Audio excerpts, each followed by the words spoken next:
one of the authors at New Mercies for Moms, and I'm here to give you your midweek pep talk. So one of my greatest struggles in motherhood is feeling like I'm not enough, or more so like I don't have everything I need to do this job well. And the only way I have found to fight back against that lie is to embrace the truth that I found in 2 Timothy 1:17. That verse tells us that God has not given us a spirit of fear, but of power, love, and self-control. And as I share in my devotion this past Monday, those three things in light of motherhood have so much power. So first of all, God has given us authority over our kids to disciple and discipline them as their moms. And on days when I feel like I've lost control of them, it is powerful to remember that God has given me authority and I can use that, and that's a good thing. Of course, He balances that authority out with love, because otherwise it would be tyranny, right? And we're not tyrants over our children. We're their moms, and that means we love them unconditionally, even when they're acting like little crazies. But sometimes I feel less than loving when I lash out at them or when I speak a harsh word, and it is comforting to me to remember that God has given me that spirit of love and I have that for them even when I screw up. Finally, this spirit of self-control that He's given us is really what I lean into, because my struggle is with impatience and in not being gentle. And when I give into those impulses to be less than patient with them or less than gentle, I remember that God has given me the power to control my emotions and the power to control my initial instincts, maybe to lash out. And that has given me a lot of grace and honestly a lot of strength. I find the strength to be patient when I remember that He's given me that. So Mama, my encouragement to you this week is to remember that whatever it is you feel like you're lacking, Christ can give that to you. In fact, He already has. The fruits of the Spirit of patience, gentleness, kindness, self-control, they're all yours. They're already there. The Holy Spirit is already cultivating them in you. And all you have to do is lean into them, lean into Him, and ask Him for more of those, and He will grow it even more in you.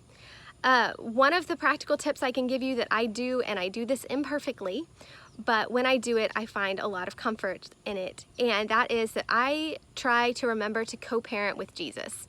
And before you roll your eyes, because that sounds a little cheesy, give me a minute to explain.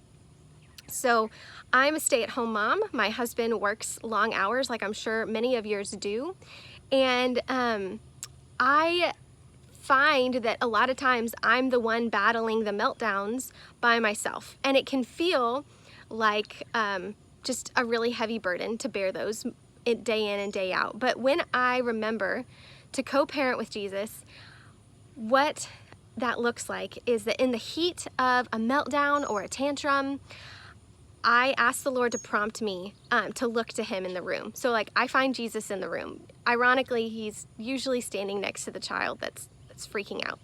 And so I just take a minute and I look at Jesus. Sometimes that's a physical look where I just look at where I think He might be in the room. Sometimes it's a way that I just turn my heart and attention to Him for a minute and remember that He's there and He's with me and He is witnessing this crazy tantrum that my child is having. What that does for me is, first of all, it gives me a pause so that I'm not just immediately reacting to the child. It gives me a second to look to Him and remember that, first of all, I'm not alone. Okay? He sees it. He sees how my kid is acting, and I'm not in this alone. Secondly, it reminds me that that child is more His than they are mine. And so I need to speak kindly and patiently to them because they're the Lord's, and that's how He would have me act towards them. And then finally, it reminds me that He's there to give me the wisdom that I might feel like I'm lacking in that moment. And so I can say to Him, Jesus, I don't know what to do with this. Like, I don't even know how to turn it around. And so please help me. And in that short prayer, He has been very faithful to give me words to say or a breath to breathe so that I can speak with patience and kindness and gentleness and turn that child around. And when I don't do these things and I'm just operating in my flesh, you can bet I speak harshly and say a sharp word because I'm Italian and I'm tired. Those things never end well. So that is my encouragement to you this week, mamas. Co-parent with Jesus. Lean into his wisdom. James 1:5 tells us that he is our generous Father, and if we ask for wisdom, he is going to give it to us without finding fault. So ask him for wisdom. Ask him for patience. Ask him for gentleness. Whatever it is you're lacking, he will give you because he loves you and you're his child, and he wants you to succeed as a mom, and he's going to give you everything you need to do that. So I am praying for you today. I hope it's a great Wednesday, and you guys just keep pressing on.